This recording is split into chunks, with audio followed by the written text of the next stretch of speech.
Hello dear students, आज के lecture में पढ़ेंगे specific heat of solids.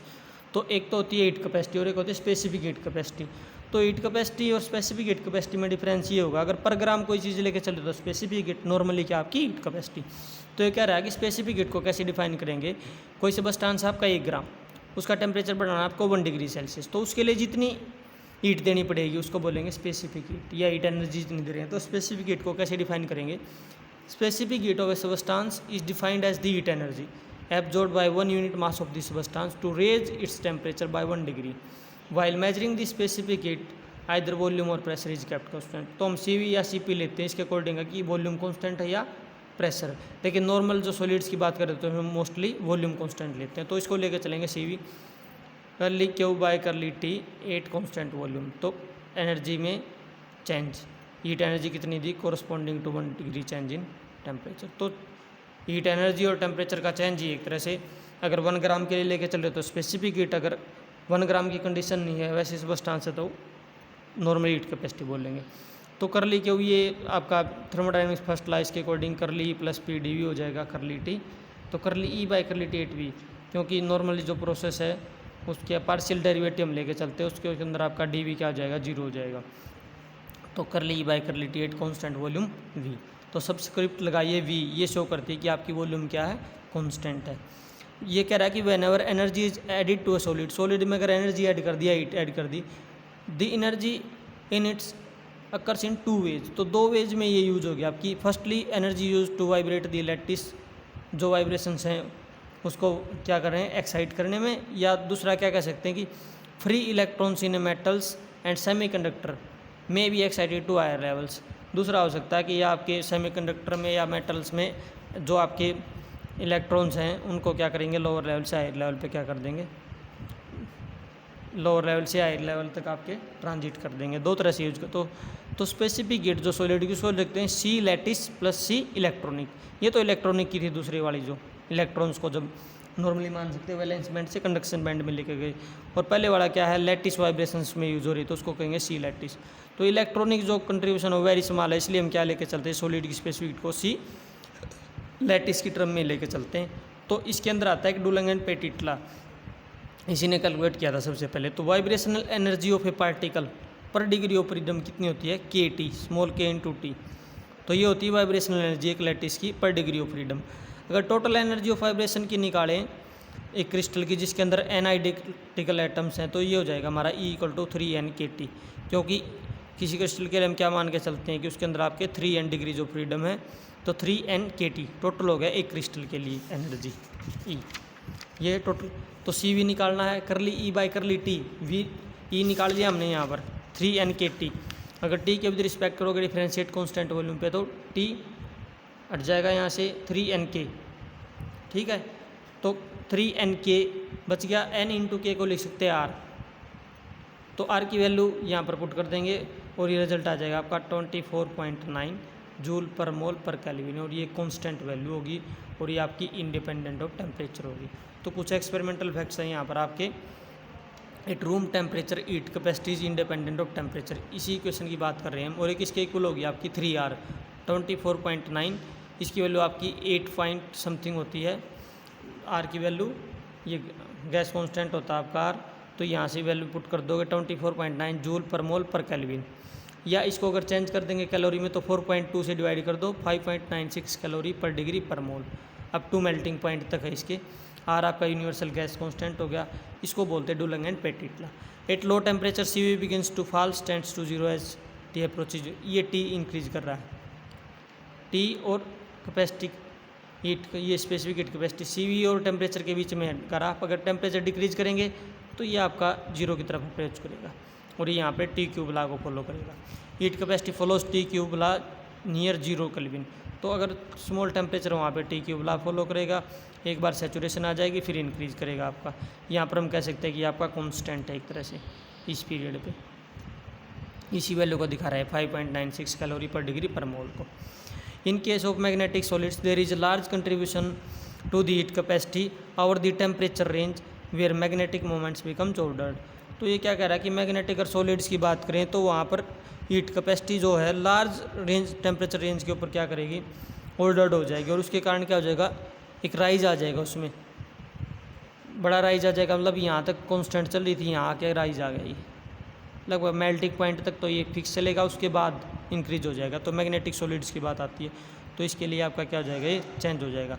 There occurs a peak near the Curie temperature for the ferromagnetic matter, तो यहाँ पर आपकी इसकी पीक चली जाएगी इस साइड। तो ये थी आपकी डुलंग एंड पेटिट लॉ या नॉर्मल स्पेसिफिक हीट कैपेसिटी।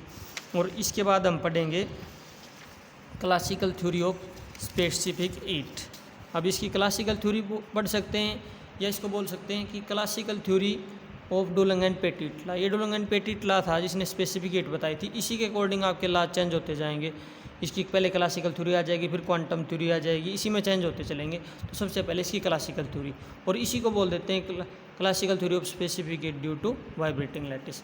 तो इसके अंदर इसने सॉलिड को क्या मानना, atoms are assume to be free vibrate about their mean position, कि आपके जो एटम्स हैं वो फ्रीली वाइब्रेट कर रहे हैं अपनी मीन पोजीशन के अराउंड, और उनको मानेंगे हम एटॉमिक ऑसिलेटर।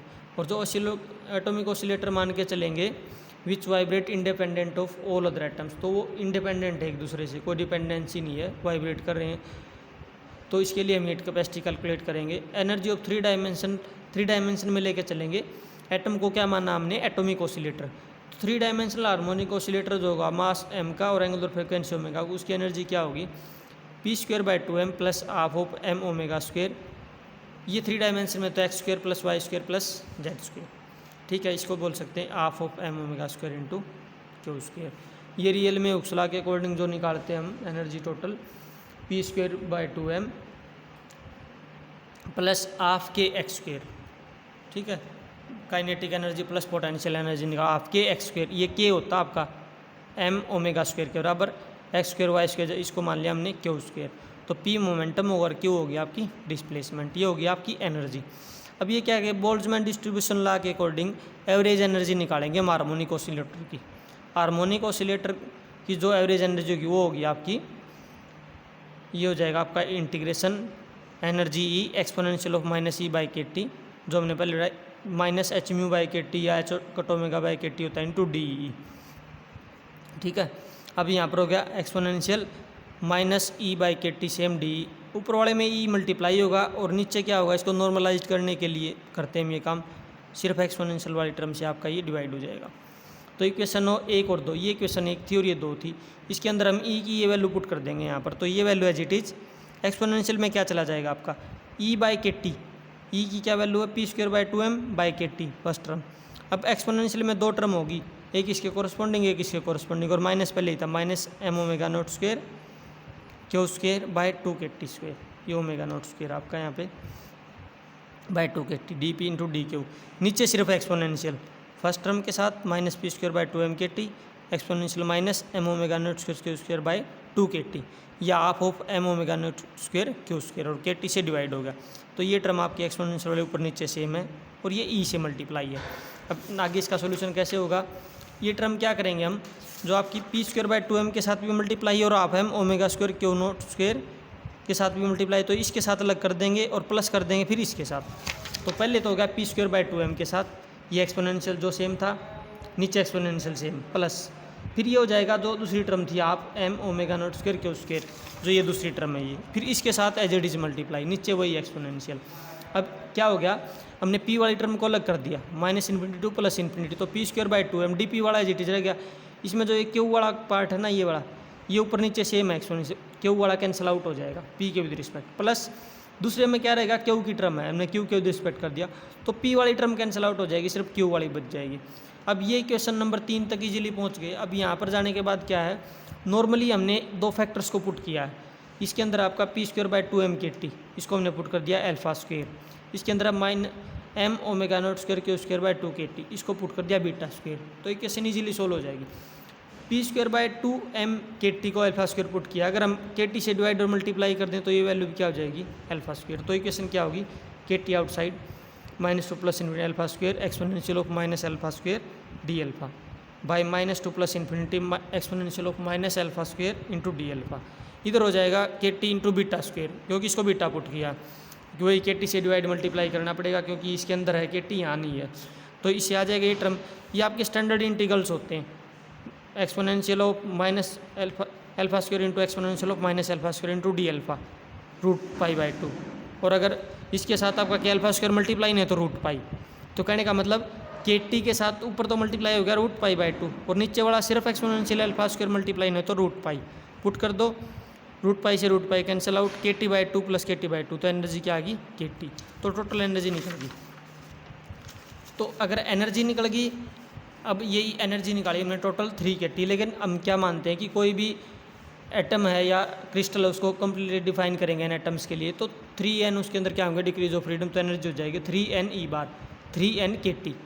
ठीक है, अब स्पेसिफिक हीट निकालनी है करली by curly T at constant भी, तो 3n के या 3r हो जाएगा ये जो पहले निकाला n इंटू के गैस कॉन्स्टेंट r वही 8.23 जो आपकी वैल्यू वाली पुट कर दोगे, स्पेसिफिक हीट उसी के बराबर आ जाएगी जो आपकी पहले वाली थी जो डुलंग एंड पेटिट ने बताया था। This is called Dulong and Petit law which states that heat capacity of all solids is constant and is independent of the temperature, and for 1 mole of any solid element it is equal to about 6 calories। 6 calories के बराबर है लगभग, और independent of temperature, वही result के बराबर हम पहुँच गए।